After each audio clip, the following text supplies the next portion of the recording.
4 faedah kita tanam pisang di ladang sawit. Pertama, penggunaan ruang dengan lebih efisien. Jarak penanaman sawit adalah 9 meter kali 9 meter. Dari sini sampai ini pokok, dari ini pokok sampai ini pokok. Antaranya masih ada banyak tanah ruang. Kita jangan baja, kita boleh tanam pisang.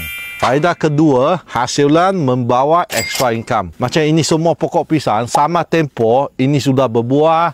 Tengok, ini pun sudah berbuah. Yang belakang ini semua sudah berbuah. Maka lagi 2 bulan, ini buah semua akan matang. Kita angkat pergi jual, kita dapat rezeki. Ketiga, penanaman pisang akan mengurangkan hakisan tanah. Macam satu kebun ada jalan air.